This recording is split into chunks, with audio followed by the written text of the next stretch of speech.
thevoicebeforethevoid.net. I sat down with Noelle Myers, the moderator of the Northern Ink Writers Group, which meets every 2 weeks in the Grand Forks Public Library in Grand Forks, North Dakota. The Red River, which flows through Grand Forks north to the Hudson Bay, catastrophically flooded the city in 1997. The Grand Forks Herald won the Pulitzer Prize for Public Service for its coverage of the flood. Cool. Thanks for coming. Yeah. Yeah, like I said, I never interviewed anyone. I'm not an interviewer. But Yeah. I thought that'd be fun to talk about. Yeah. Well, particularly about Northern Ink. Like, that's just... Yeah. It's just so awesome. And the people, like, it's just... Yeah, we have a great group of people. Yeah. You are the president? I'm more considered the moderator. There's Okay. not really any hierarchy. Okay. I'm just the one who puts everything together. Like, I put together the lessons and Okay. make sure everything's scheduled, make sure everything gets put on the books here at the library, Okay. that kind of thing. No, you definitely... It's great, too, like, seeing you, like, in meetings, like, you definitely... You exude leadership as well. Oh. And everyone looks to you, you know... Thanks. Yeah, no, it's great, yeah. So you have, like, a real nice, you know, comfortable dynamic. How long has it been going? So I believe it started in 2000 and I want to say 12 or 13. No, it's got to be earlier than that. Yeah. I think 2010 maybe. Okay. Yeah, I wasn't here when it first started. Yeah, you came in, I think I came in 2012. Okay. Yeah, because then the person who started it, Fonse, her husband was in the Air Force, and so she had to leave because it got transferred, and so she passed. She flipped it over to me. So she's not even in North Dakota now? No, she's in Colorado now. Okay, yeah. And you have, like, a Facebook presence, but it's, like you said, Right. the only people who are in there are people who've actually physically been... To a meeting. Right, correct. yeah, Mm-hmm. yeah. Which would mean, you know, not just in North Dakota, more specifically in Grand Forks. Like, they've Right. been here. Mm-hmm. Yeah.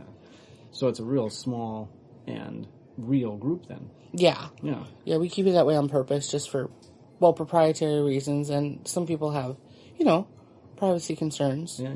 And so, and Facebook is, we get a lot of people who request to join just because they're joining, 75 million groups and selling, Ray-Ban sunglasses. You're right, yeah. So, we want... Sometimes you need sunglasses, you know. Right, well, yeah, but I don't need 15 ads for them on Facebook, and I probably wouldn't buy Ray-Ban anyway.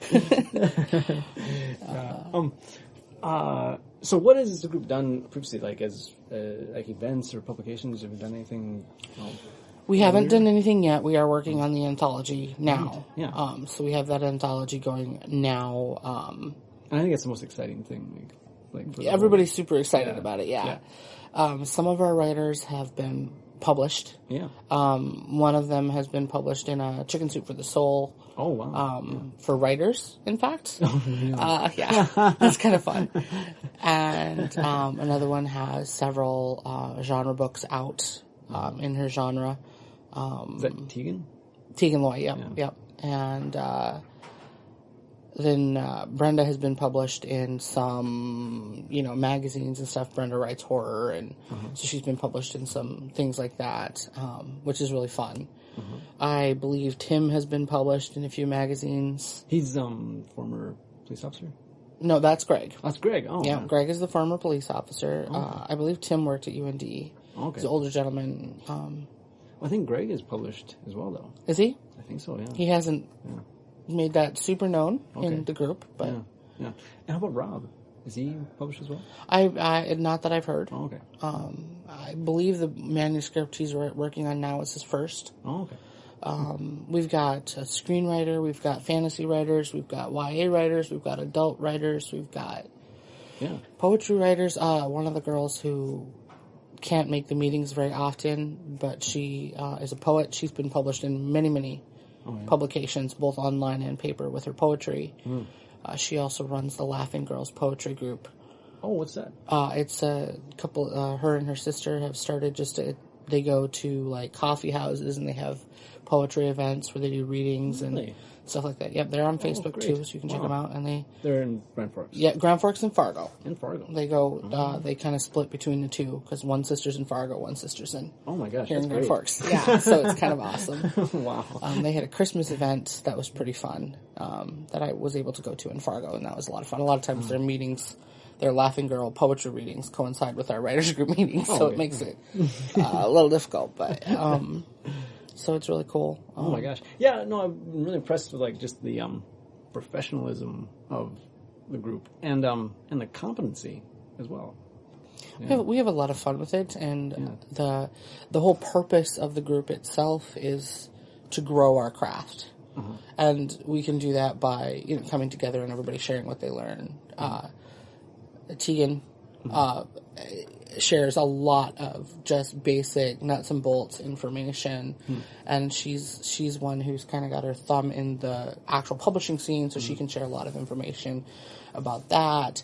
Carrie can share a lot of information about the computer, the IT stuff. She also tends to remember a lot of the rules, the grammar rules, what publishers want rules, that kind of thing. Some people are better at the storytelling and are less good at the grammar, but that's part of what the group is there for. We have one woman who her day job is she edits doctoral theses and things like that. So she's very, very good at the grammar part of it, the ins and outs of that. So we have a lot of just the different personalities and different people, and when they all come together, they create a very big world of knowledge. Yeah. Which is fabulous. Yeah, no, it really is. Yeah. Okay, so the anthology that you're working on, so what was the genesis of that?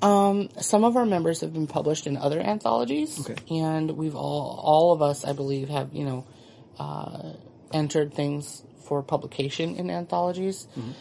But then as we were just, shooting the breeze one day before meetings started, somebody said, well, we should just publish our own. Yeah. And I thought, well, why not? Yeah. I mean... Yeah. Sure, we have some really great writers, and it's a local thing. We could market it locally if we want to market it, and if not, everybody just has a little bit of their writing in print, and that makes writers happy. Yeah. So, and then they can share it with friends and family, and the print-on-demand services are so easy to use, you might as well. Yeah. Yeah. So, I think it'll be fun. Well, I mean, the thing is, too, you'll have like some, high quality editorship to put it out, and it should be great. It should be just great. Well, and the company that we're going to go through for the printing, I've personally done a project through them, and I was very pleased with the quality of the work. Oh, okay. So, I mean, that's one thing I was concerned about, was making sure that the quality of the printing and the book matches the quality of the writing, because I don't want to have, right, yeah, cheesy ridiculousness on the outside and have it be really good on the inside, because people, if they're going to purchase it, you typically purchase it for the... if you don't know the author and you don't know the book, a lot of times you purchase it because of the cover or the quality of the book, so... Yeah. Oh, yeah, the quality, yeah, exactly. So, yeah, but I think it'll be fun, and everybody seemed to be excited about it, and I'm thinking we'll have some pretty good participation, so... Yeah. And so the focus of it is on, is it life in... It's life in the North. Like in the North. Right. So we had all the members submit ideas for a theme, because we needed a theme. Right. And we had Northern Lights was one, Snow Days was one, alternate Grand Forks was one, like alternate reality in Grand Forks. Right. And they all seem to be themed around Northern life. So I just decided that to make everybody happy, we would make it a little bit broader of a thing, because then you can take it. It can be a fantasy novel set in the frozen tundra somewhere, and it doesn't have to be. You don't necessarily have to have snow, right? But you can. So that's a good idea. So thanks. Yeah, everybody seemed pleased with it, so I was happy with it, and I'm happy with it. So we've got a couple of people really excited to write about Northern Lights, and a couple of people really excited to write about snow, and and you get a diversity of work. Yeah, so it'll be fun, and we get the diversity anyway because of the genres that everybody writes. Yeah, and if people are writing in the genre that they're that they work in, then you're going Right. to have better quality. Yes, definitely. So, although I'm going outside of my genre, so that should be interesting. Oh, what are you doing? Well, I'm doing the crime story. Oh, okay. So the mystery crime thing, it's the first time I've done that. So what is your genre then, typically? Typically I do inspirational historical fiction. Inspirational historical fiction. Or young adult high fantasy. Okay. So, I write the two very different genres. Yeah. But I just enjoy writing in general, so Yeah. it'll be fun, I think. Yeah, you said you were going to use the proceeds for charity. Right. That's what I'm thinking going to do. It will either I'll look into closer to the publication date. Mm-hmm. I'll be looking into finding different literary charities. So something along the lines of either adult literacy, where it's a charity that helps adults who don't know how to read learn to read, or possibly something that supplies books to underprivileged children, or something along those lines. Those are the charities that I would be looking at. The only other option, I think, for the funding would be if we were to put on a writers' conference, possibly using some of the funds to pay for a speaker, right? Yeah, or something. But I would prefer it to go to charity, I think. Yeah. Okay, so then that's the other exciting idea is a writers' conference. Yeah. Yeah. Yeah. Looking into publishing and things, we've realized that the best way to get published is to go to a writers' conference. Huh. The problem is in Grand Forks, North Dakota, the closest ones are in Minneapolis. Most of them are much further away than that. Yeah. You either have to go to LA, Vancouver, Chicago, Raleigh, North Carolina, some of the bigger places. And for North Dakotans, because flying out of Grand Forks is ridiculously expensive, that's hard. Yeah. Plus, it's always fun to learn more about your craft, which is also done a lot at writers' conferences. And since the one at UND is more of here's a bunch of authors that come and talk about their work, right? Not talking about how to create the work, I thought that it would be neat if we could get some people together to talk about how to create the work, somebody other than me. Or even some of the wonderful people I have in group, just somebody other than that, somebody who's already, been published or so on. And I've got a lot of good ideas that are coming in. I just have to work on them and act on them and contact people. Yeah. So hopefully we'll have some fun things happening in the next few months. Not sure. Oh yeah. Well, you have the energy and you have the group, and that's where things happen. Yeah, and there's such great creative energy in the group that they always come up with great ideas, as well as one thing I appreciate about the group so much is they're very, very constructive. When new members come in, we usually have a little thing that we tell them that, for free reads especially, we're looking for constructive criticism. And one of our members has a line he says all the time, and I always let him because it's just a funny line. He always says that it sucks it will never get published is not constructive. So, usually, right. We've had a couple of things that have come in that have been truly awful. Oh, really? Yes. Huh. But there's always something you can say. Yeah, right. That's nice. Yeah. I try to do do things by thirds. Always say something positive, and then if there's, usually there's more positive than there is negative to say, but I like to say, okay, this is what I really liked about this piece, and this is what you need to work on. And then finish it with something positive again. Yeah. Right. So I like to try to kind of, positive, negative, positive. We'll sandwich it. That's great. I think that's actually a standard protocol for. They teach that to, for managers and and other people. Sure. Always bracket your bad with good. You get better results. Yeah. Exactly. Right, and writers, we have to develop a thick skin because, especially in the age of internet. Anonymity, people can be just brutal. Yeah. So you have to develop a thick skin. But for writers in particular, you are kind of putting your baby out there. You're putting your darling out there. You've worked really hard on this. It's love. on a page a lot of times. Sometimes it's hate on a page too, but it's, it's emotion. Right, there's the emotional. Right, and it's emotionally loaded. So putting that out and then getting it critiqued can be very, very difficult for especially creative souls. So that's one reason I really like the group, because they are so positive. That is the power. Yeah, it is. And so many people have grown so much. Yeah. I mean, if you could read some of what some people were putting out at the very beginning when they first came in versus what they're putting, myself included, versus what they're putting out now a year, 2 or 3 or 4 years later, the difference is amazing. Yeah. How much they've grown. Yeah. And so it's really nice to see that it's a personal arc. We talk about character arcs in writing a lot, but it's a personal arc with people, and so it's a lot of fun to see. Yeah. To see that too, and it's a positive change, and it's always good. Yeah. Oh my gosh, it's just great. I love it. I love it. I wouldn't this group. I wouldn't trade it for anything at this point. Yeah. I mean. Yeah. Oh my gosh. Yeah. What was I thinking? Oh yeah. Yeah. It's interesting you say like awful stuff. I mean, a lot of writing is, well, I mean, by definition, is mediocre. And then there is like extremes. It's funny how often you can come across really bad stuff, but I'd say even in the worst stuff, there's always something that has value and then can be built upon. Right. Yeah. Sometimes it's simply a matter of perspective. Sometimes it's a matter of, with a lot of writers in particular, they have this much, they have this massive amount of information that they put in there. They actually need to trim it down to, an eighth of what they have. That will make it flow better, make it far more interesting. It's kind of like, a lot of times people start their story at the beginning, and what they really need to do is kind of start in the middle of the action. Yeah.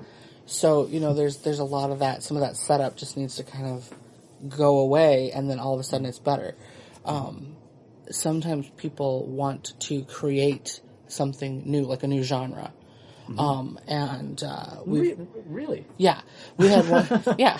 Wow. We've had one person come in, he wanted to do geological and economical fiction. Trying to picture what that is. Right. Yeah. It was a little bit difficult to understand at first. Yeah. And, there was a lot of descriptions on environmental things, and very obviously this person was extremely passionate about the environment, and the earth itself, therefore, was the geological aspect of it. But this person was incredibly intelligent as well, and a lot of his knowledge was so... He would have been better writing academic versus fiction because he was so technical. But if you could find the story thread in amongst the technical, it looked like it could be an interesting storyline. It's just digging through and finding all of that. And we only have a 2-hour meeting twice a month, so we didn't have a whole lot of time to just... But oh my gosh. So some of it is very, very... That's really exciting. Like if someone's trying to forge a whole new... Yeah, and it's... Oh my gosh. In the 4 years that I've been going to writers group, new genres have cropped up. In fact, an entire new age bracket has cropped up. Oh really? Like what? Well, in the past, you had, you have early childhood books, you have mid-grade books, you have young adult books, you have adult books. Okay, those were kind of your major things. Well, young adult books were from the ages of 12 to 18. Adult books were like 23, 24, 25 and older. So you had an entire age bracket of age 19 to 25, basically, that didn't exist. There was no books specifically marketed towards that age group. Oh, really? Oh. In YA books, your heroes, heroines, protagonists, all of that stuff, they all had to be like under the age of 18. Like high school. Yeah. So, and adult books, they all had to be like over the age of 21 or 25 or whatever. So you had an age bracket that was missing. Well, all of a sudden, kind of out of nowhere, it seemed, publishers were requesting what they called new adult. Oh. Which is your 18, 19, Wow. 20, 21. And the rules for writing both young adult and new adult have changed in those 4 years as well. It used, the heat level, so to speak, of, sex in writing or sexual encounters is far broader than it used to be in young adult. And in new adult, there's kind of no limit at all. Yeah. It's the same as adult. You can write whatever. But they're marketed more for your 19 to 21-year-olds. Right, yeah. Now. Like college age. Like, right. Yeah. There were very few books with... Yeah. Because there's rules in life about what you can and cannot do before you're 18, before you're 21. You can't drink before you're 21. So if you have a character in your book that's drinking, there are some, they have to be 21 or older, without having a reason why they're drinking or so on and so forth. And there's rules in writing and publishing and so on. Some of them are very, very rock solid, and some of them are more like pirate rules. They're more guidelines than rules. There's always a publisher out there that's like, whatever. There's a publisher now that's requesting kind of an open submission call, and they even, some of their agents want what they call taboo subjects. So things... What is taboo now? Taboo, well... one of the things they had on there was, a significantly younger person with a significantly older person in an erotic relationship. Okay. Or, there's other things in there, forced relationships, things like that in a lot of publishing now, they're making them more and more taboo. But this publisher wants them. Okay. So, you just have to, when you're looking at publishing, look at the publisher that you're going with, look at their guidelines, see what they do and do not print, and all of them have lots of rules and regulations. So they're focusing on markets. Right, they are focusing on markets, but even within the market, they have their niche. Right, and a lot of them don't want gratuitous violence. Yeah, they don't want gratuitous sexual assaults in their books without a reason. It has to further the plot line. It can't just be there for the fun of it. So, there's a lot of that too, especially in the romance division, and others not as much. Yeah, romance. Yeah. Romance is a very broad category, and the hard and fast rule is it has to end happily ever after or happily for now. That's the rule? That is the rule. You cannot have a bad ending in a romance book. It will not be listed as romance or published as romance if it does. Right, it wouldn't be romance. Right. Then. It would be a different genre. Because people who read romance want happily ever after. Yeah. That's what they want. Yeah. Yeah, and if they want something else, then they'll read a different genre. Then it would be like women's fiction or literary fiction or something like that, or autobiography or whatever. Yeah. So yeah, I mean, right, rules define a genre, and that's how you put it together. Right, right. Yeah. So. Oh wow. What was I thinking? Oh, there's something else here. I have to go back and remember now. You're talking about creating genre. It reminded me of science fiction. Sure. Science fiction was formed. Hugo Gernsback just invented science fiction, and he was a scientist, or science-oriented, and his stories were unreadable because his goal was he wanted to instruct his reader in science and the technology, and the story was just the framework to hang the information on, and so he didn't really write stories. But from his editorship and promotion and energy, developed this fundamental literature of modern society. Right. Yeah, and one of the interesting things too is even within a genre you have subgenres. Now, so you have, let's take fantasy. You have urban fantasy. You have high fantasy. You have swords and sorcery. Right. There's all these different labels of just it's not like you just write fantasy anymore. Yeah.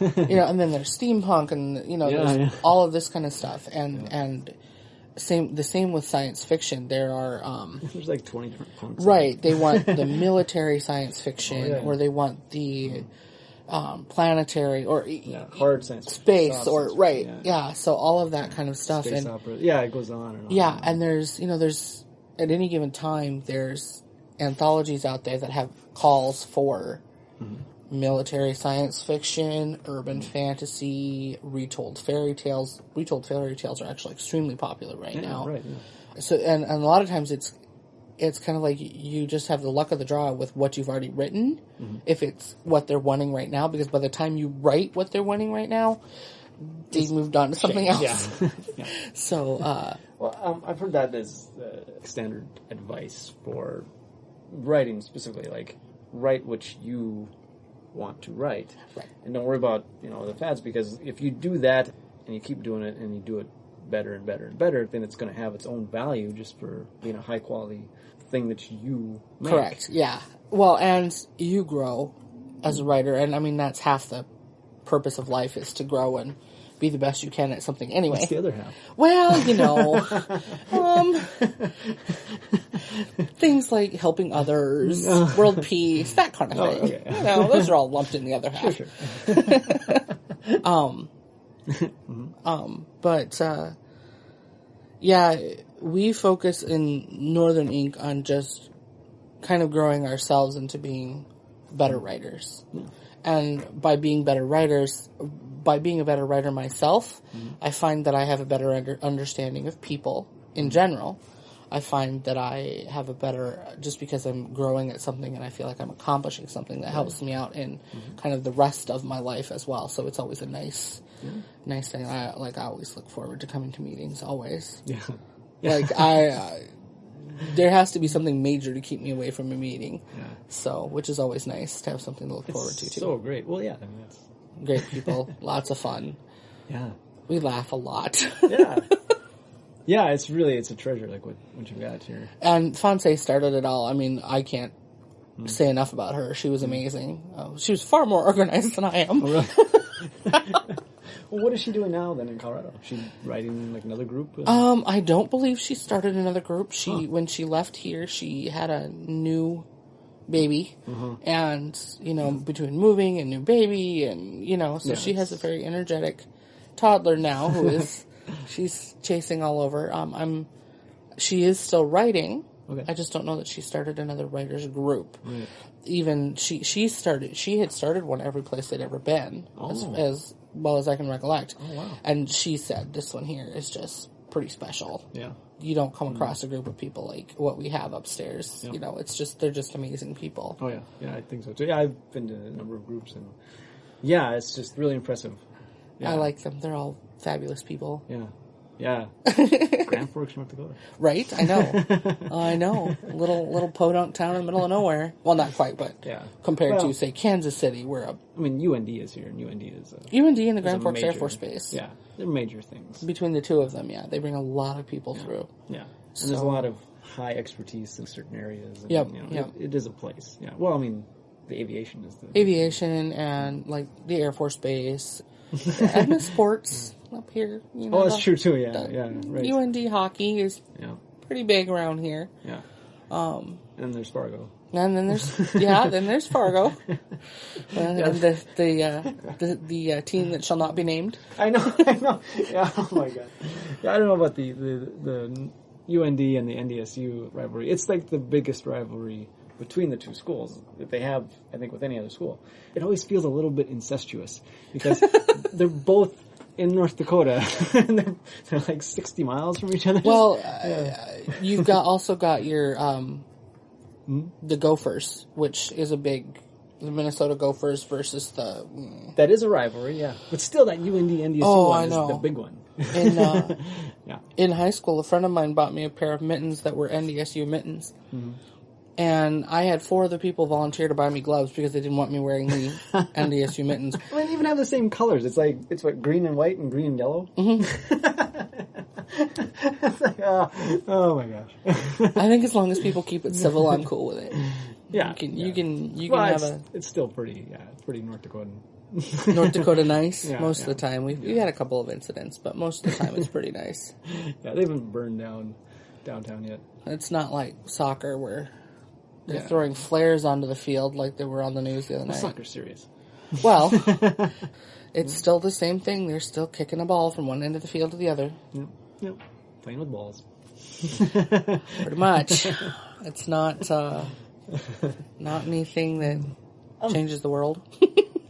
There's, that's an interesting thing too. Like, to think about these frivolous activities, sports, and all arts and literature as well. Like the perspective that none of this stuff puts food on the table, or well, I guess it depends on how you look at it. It puts food on the soccer player's table, right? But if you eliminate them all, right, society functions. It's not essential to feeding and getting energy for society. Anyway, I'm saying this is this is a perspective on all of these other pursuits. The creative arts in particular. Right, yeah. Sure. Mm-hmm. Compared to engineering and stuff that we need to do to provide for our society. Right. But then the opposite... The flip side of that is... Well, why do we bother staying alive?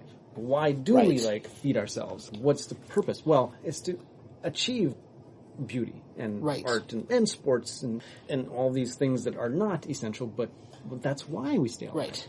Yeah. And everybody has their own things. For some people, sports are their creative art. Mm-hmm, yeah. It's the beauty in the physicality of it, so on. And for other people who are more maybe artistically bent, they don't do the physicality side of it. They do the pretty side of it. So it's a little bit different. But it all has value. Yeah. It's just sometimes... I think the wrong value or too much value is put on some things versus others. You get more specific into like the university, with the amount of money into the sports, compared to what's into into the musical therapy that they're cutting or whatever. Yeah. I think it's I don't know how much of it is uniquely American as far as our culture in the United States versus Europe. I haven't, studied the European education models or anything like that. But it would be interesting to see the difference. Yeah. What European schools put into their educational versus their sports. Yeah.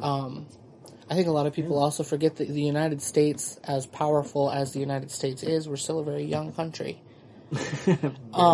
We're extremely young. So, keeping in mind that we're kind of like the toddler of the world here, we're going to have some bumps along the way for things. If you look at European history, you'll see that they had those 1,000 years ago. Some of the same bumps we're coming up against now. It's just that the times are different and so on and so forth. I still wouldn't necessarily want to live anywhere else. Really? I mean, I'd like to live elsewhere for a year or two. Where'd you go? I would live on the coast, probably, of any given Great Britain, France, Italy. Europe. France, Italy, Europe, not Eastern Europe. I probably wouldn't choose to live in, like, Ukraine or Russia or any of those places. I would choose more Tuscany, Italy, France. I have a friend that lived on the coast of Spain for several years. And he said it's amazing. So, but that's also due to my other passions and pursuits. My cooking. Some of the food-related things would be why I'd want to live there. For writing purposes, coast of Scotland, Isle of Skye, hands down. What? Location, just the picturesque location, the fact that it's so far away from everything. I could just ride my bike down to the village to go to the market, get my things, come back, cook my things, write my stories, that kind of thing. Yeah. That would be my dream. That's the ideal, yeah. Right, but reality, I can type just fine at my TV tray in my room. Well, that's true too. Like, a lot of the great stuff that has been written and is worth reading were written under pretty rough conditions. Yeah. No, you can, if you're a writer, you can write anywhere. You got a pen and a napkin. You write down an idea, and there it is. Yeah. Almost all of us carry notebooks with us, and... Yeah, that is a common thing, isn't it? Notebooks and pens. Yeah. Yep, and if you want to be a writer, I think the best advice anyone can give you is to read. And to write. I was going to ask about that, too. I would say the biggest one is to write. The reading comes first, but then to be writing, you have to write. Yeah. The only qualification of being a writer is that you have to write. Right, exactly. But reading the reading is your foundation, and whatever genre you write in, you need to read, because it will expand. It's amazing how it expands your ideas. And then sometimes you're like, oh, I thought I had this new idea. Nope, here it is in this other book. Yeah. But that's okay. I can tweak my idea. I can put a spin on my idea. I can twist my idea. We can make it work. reading other genres is good too. Mm-hmm. If some people can't, they don't have time, they don't have energy, or they just don't have interest. Yeah. People who read, say, science fiction may not enjoy your fluff romance. Mm-hmm. Yeah. Just depends on the person. If you can read it, great. If you like it, fabulous. If you don't, no big deal. Move on to the next one. Mm-hmm. It's the same with your writing. If you write something and you don't like it, either put it away for later, mm-hmm. come back to it later, erase it, delete it, start again. Mm-hmm. And if you get stuck, well, there are lots of things to get through writer's block too.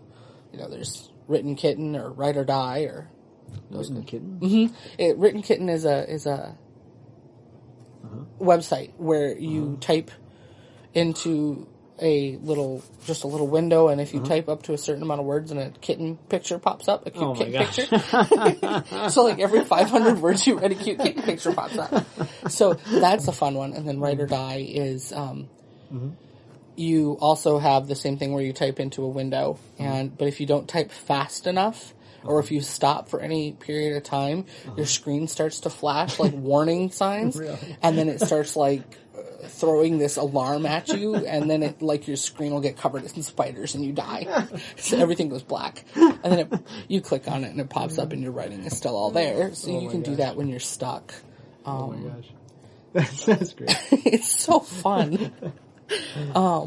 That one is a little bit more panic-inducing for me. Yeah. But one of our members loves that page because she'll do that when she's really getting stuck. Yeah. Another thing, which is a benefit of being a member of a writing group, and there's our writers group, which is a physical group, but there are several online as well. Yeah. You can usually find someone who will do what we call sprints with you, which are you get on a group Facebook chat, basically, and you say, okay, we're going to start at 5:55 p.m. and we're going to go for 10 minutes. So until 6:05. And so then everybody says, ready, set, go, and then you just write. It's just free-form writing. You just write what you're writing. And then at the end of your 10 minutes, you come back and everybody posts their word count. So, and then sometimes, if you want to up the challenge level, you add a word. So you have to use the word vulgar, or you have to use the word perspicacity, or something along those lines in your writing, which can get very fun and very specific, and very hilarity ensues usually because, you know, when you pick butter and you're writing a science fiction thing, putting the word butter in your science fiction thing is harder than putting it in a historical fiction or something. So it's a lot of fun. And it boosts your creativity, it boosts your productivity, and you get to, you know, socialize a little bit at the same time. Yeah. So there's always stuff. I should be writing notes. Well, there's a pen and paper. Yeah, well, yeah, and I got mine too. Yeah. So what do you read? I read kind of a little of everything. I do read a lot of inspirational romances. I read a lot of young adult, paranormal, fantasy, etc. I also read mysteries. I read westerns. I read autobiographies. I read nonfiction. I'm sitting here with cookbooks, so I do a lot of cooking. I get inspiration from the cookbooks. So I read a lot of stuff. Okay. How do you usually read in books, like, you know, actual physical Dead Tree books usually? Okay. Yep, Dead Tree books. Yep. Yeah. I like the way they feel. I like the way they smell. I like.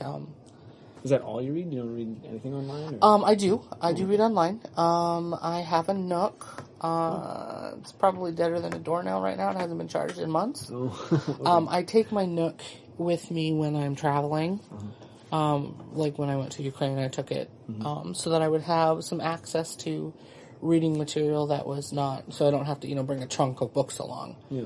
But I read extremely quickly, so I can plow through a couple of books in a couple of hours, usually. Wow. So reading for me is something that doesn't take a ton of time. Wow. I can sit down and read a book in a couple hours and we're good. And moving on, depending on the book. There's some War and Peace, not so much. Yeah. But, you know, some inspirational romances typically read fast.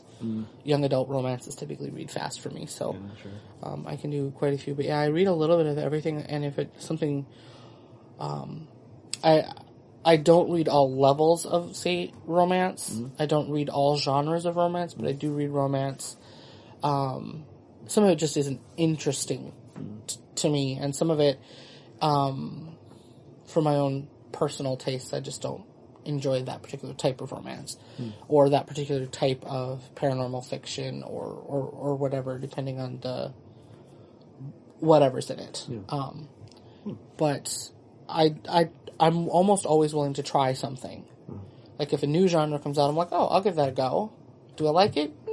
Not so much. Might try another one just to see if it was that author that I didn't like. Oh, wow. Okay. Otherwise, all right, I'll go back to what I really enjoy. Yeah.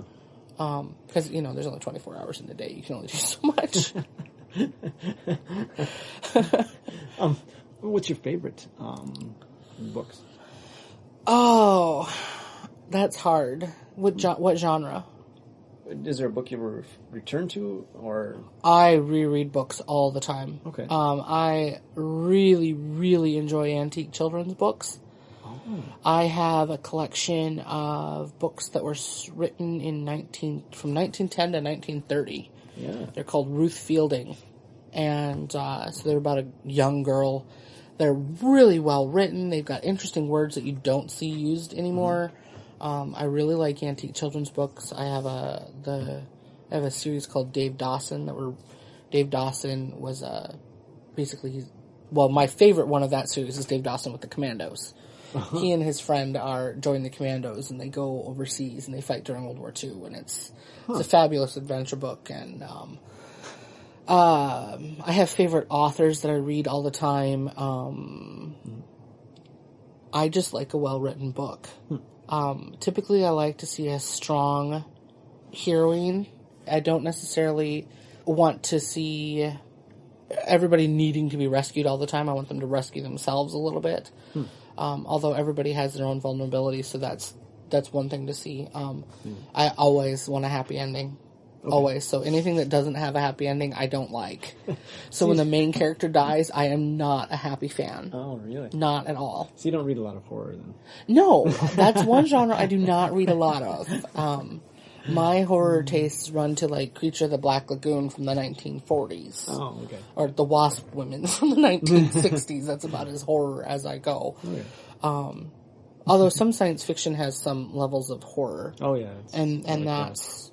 as far as fantasy, science fiction type stuff, I love the Dragonlance Chronicles. Margaret Weiss is one of the authors. Excellent books. Several series. Dragons of Autumn, Twilight. Really good, really well written books. Christian type, inspirational type fictions. I love anything by Gilbert Morris. He's got both historical and mysteries. He's a very prolific author in that series. I like Mary Higgins Clark a lot. She's got some fantastic stuff. I'm trying to think. Elmer Kelton in Westerns I like. Okay. Yeah. I've read several of his. My mom owns most of them, so I've read those. So I read a lot of different genres, and I like a lot of different books. So do you collect books then as well? I do. Like I said, I have the Ruth Fielding series. I have quite a few of the Dave Dawson series. The old Nancy Drew Hardy Boys, of course. Your old standards. What else do I have? I have several. I have a lot. I just love them. I look for them every time I'm in an... I have, like, the old Roy Rogers books. The old Bobbsey Twins books. Those kinds of things. I love them. They were well written. They were super popular. They're fun little adventure stories. Kids can read them. They're an interesting insight into a different time and a different place. When stuff like that was more popular. I'm not sure that life was ever like that here in the Midwest, but if you lived, like on the coast, either coast, sometimes you had a little bit different. You'd go to the seaside on the weekends or, once a summer or something like that, that's a little far to travel to the seaside from here, but, when you live in... There's the river, right? Yeah, but you can't go swimming in the Red River.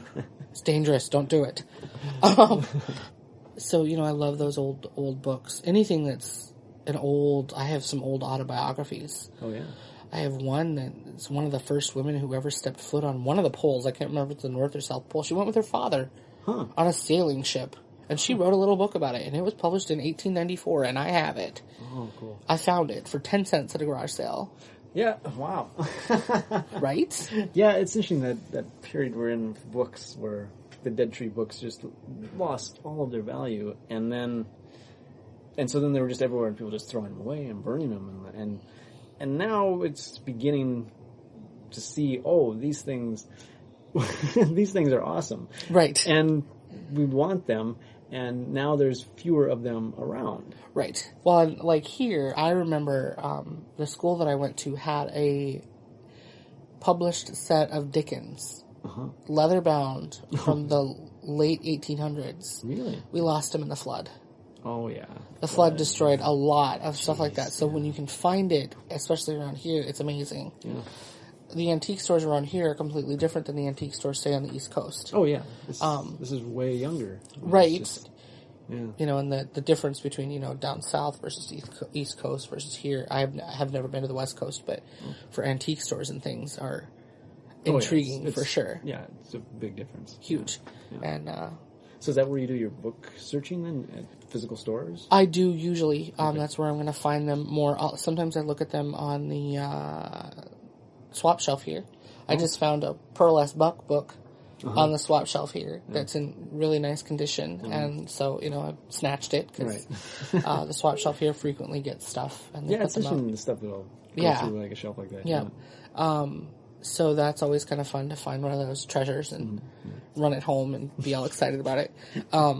Garage sales too, and sometimes antique stores, estate sales, the bookstores. I look online too, though. I mean, there's a website out there called paperbackswap.com. Paperback swap. Oh, okay, yeah. Yep, and you basically you list books that you have that you want to get rid of. And then you can look through all the members on their site, and if they have a book that you want, you can request it. It's nice to be able to share that and exchange that kind of thing. So I use that one a lot too. Yeah. Oh, this is great. It's so much fun. Well, I'm glad. Yeah. Thanks for coming. Yeah. Yeah. I really wanted to talk to you. Just after seeing the group and your writing too. Your writing is just so crystalline. Thank you. Really impressive. What you read the other, I couldn't believe it's first draft. It's just. Really, really good writing. Thanks. Even the whole group, yeah. As I said, the competence, surprising. They're good. Yeah. And you haven't heard some of the really, really great stuff that the other people have too. Oh yeah, I suppose. Yeah. We've got some people are so good. They just are. Our horror writer is amazing. Amazing. Yeah. I love her stuff. I would read her stuff. I would read her stuff. Wow. Her stuff is amazing. Tegan's, of course, is amazing. Jonathan's is amazing. Sue, when she reads her stuff, is amazing. Tim always has great. He reads it's an Indian folk kind of mythological kind of fantasy story. We all love it. Love it. He's got some amazing, amazing stuff. It's just a matter of, okay, keep going. You have to finish it. You have to finish it. Yeah. Finishing it is a huge part of the battle. That's the whole thing. Yep. Yeah. Yep. You gotta first you gotta start, and then you gotta write, and then you gotta finish. Yeah. Those are your things. Yeah. Without finishing it, it's as if it would never been, almost as if it had never been started. Yeah. And then the real work begins once you finish. Right, yeah. And then you got to start, yeah. Then you have to edit. So then you have to kill your darling. And then you have to edit again. And then you have to, write a query letter. And then you have to write a synopsis. A short one that's under 300 words. A long one that's 3 pages. And an even longer one that's 5 pages, all for the same work. It's just, it is what it is. It's a lot of work, but it's a lot of fun. Yeah. Well, and the thing that really is that makes it get done is, having that kind of support. People Absolutely. In a group like that. Because when you get stuck, too, you can come in and get encouragement. I'm always super excited to go back home and write after writer's group. first of all, when we do the free reads, I'm always like, oh my goodness, yay, I got some feedback. I can go home and change this. Now I have this idea. And then I say I'm way too late and I'm writing, and then it's 2:00 in the morning. It's, come on, I have to work in the morning. But it's always super exciting to go home after writers group or go out like, we did the other night and kind of, edit each other's work. We do some intensive sessions where we'll sit down with each other's work. It's great. We love it. Some people aren't quite as fond of the intensive edits because they are intense. Free reads, people come in and they just read their own work, and then you get verbal feedback mostly. Some people hand out copies and we scribble on them or whatever. For intensive editing, what we do is you bring a shorter piece that is triple spaced. And then room for editing. Yes, and then you hand it. You're paired off. I pair everybody off with somebody. Usually we just draw numbers. I don't sit there and go you with you and you. We just draw numbers, and then you hand your work to the other person to read out loud.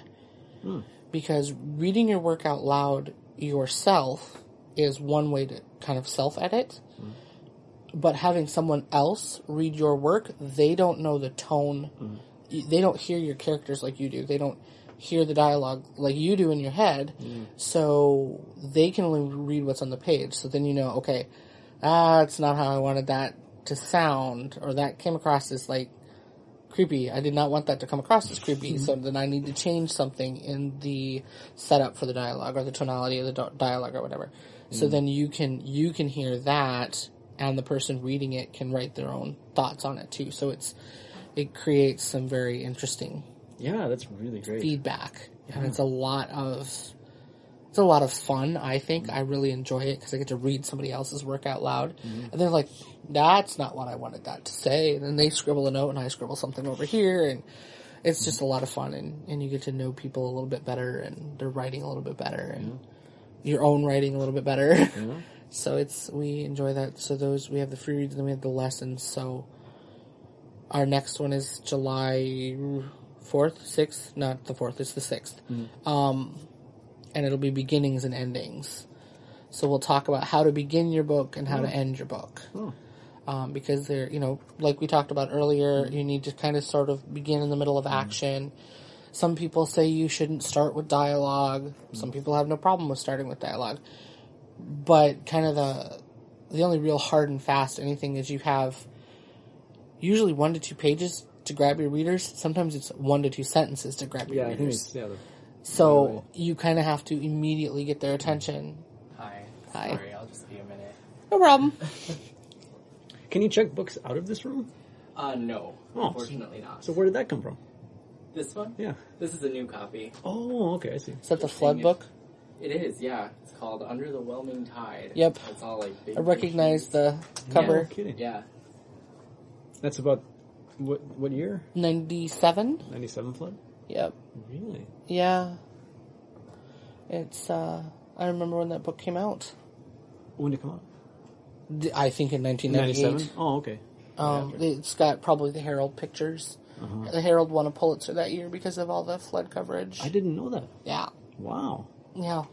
They had a big display out here in the library about it, and the writer that won the prize was out here giving a speech, a talk. I shouldn't say a speech, a talk. Yeah. Talking about his experience. Recently? Or? Yeah, last month or so. Oh, wow. Yeah, they do really great things here. So much goes on at this library. It's amazing because it is a small town library, and they do so many programs that are so amazing and give you so many opportunities to this learn. is really just an awesome resource. It is. It's an amazing and underutilized resource. A lot of people don't realize it's here. But what's interesting, I think it's going to start producing, I hope so. Stuff's going to come out of here because it's just, how could it not? Right. Well, and they have amazing children's programs, and they have, they have adult literacy programs, they have English learning programs that they're starting, they have all kinds of stuff. So it's a really great resource. I just wish that more of the community knew that it was here. So it's great fun. I enjoy working with them. All the people here are great. Yeah. It's just awesome. Yeah, the Flood, the river, of course, overflowed the banks, the dikes broke, etc. Record water downtown flooded, but we still had ice on the water. So there's a picture on the front page of the Grand Forks Herald where there's a fireman who's got his face upturned and he's squinting at the sun, I think, or the fire. And downtown caught fire while it was 3 feet underwater. And there's a picture of a fireman in 3 feet of water with ice floes still on the water. So you had the firemen who were fighting hypothermia, trying to fight a fire. It was like a war zone. It was terrible. Yeah. It was the largest evacuation of U.S. citizens since the Civil War, before Hurricane Katrina. Really? Yeah, because they evacuated the entire city of Grand Forks, East Grand Forks. Wow. Everyone. It was mandatory. Wow. Because the water stations failed. Yeah. And, oh my gosh. Budweiser and, what's the other beer brand? Coors? No, Milwaukee? They sent canned water in enormous amounts up here, and the water was amazing. It was the best water ever. That's all I remember. I was 17, and I loved getting the water. Was it in the cans, the beer cans? Mm-hmm. Yeah. And it was in they were just white cans with the blue lettering. And those, yeah. Yep. Yeah. They send them to a lot of disaster zones. They're kind of amazing that way. Yeah. And that video over there, that Force of Nature, my dad's in that video. Oh, really? Yeah, he was shoveling snow off of our top of our pickup truck for the 7th time that year when the news came around. Wow. So he's talking about it. That's kind of fun. Is that whole shelf just... Looks like those are all flood videos. I don't know that they're all... I don't know that they're all Grand Forks. Flood of the Millennium, or... Oh, Germans from Russia. Yeah. Oh, sure enough, yep. This is, Nightline. Nightline. Yeah, we were on the news in South Africa. Yeah. Because I had friends that lived in South Africa, and the news came on, and they saw our town all covered in water. Yeah. It was all over the news. It's crazy. Yep. It's just crazy, but... Anyway, randomly got off on that subject. Well, I mean, how can you not? Right, we're in the Grand Forks. Yeah, right. But yeah, all that shapes writing too. I mean, exactly. your life shapes your writing. So, yep. Yes, that's one thing. All other people beware. If you know a writer, you're probably going to end up in a book. Oh, that's the old thing. Yeah, it does happen. I think that's in the Sun. No, not the Sun. For Whom the Bell Tolls, Hemingway's novel, where he says, the one lady says, never ever be with a writer, because after it, then you have to live in fear for the rest of your life that you're going to turn up in one of his books. Well, it happens with songwriters. Your ex ends up in your songs. It happens with writers. The thing with writers is we pull a little from everyone. So there's very rarely a character in a book that is solidly one person you know. There's always a little bit of you in that character, for one thing. But there's always a lot in every character. Right. But there's always also a little bit of your best friend, or a little bit of your dad, or a little bit of that jerk who spilled the coffee on you. Just whatever you've picked up from all these different places. I have random character notes that I write down. I learn about some unique person or unique personality, and I write the things down that I learn about them to use them possibly in the future in a book. It's kind of fun that way, yeah. So you have notebooks full of... I have loose papers. I have notebooks. Yeah. I'm trying to get them all on the computer, but... Sound like a writer.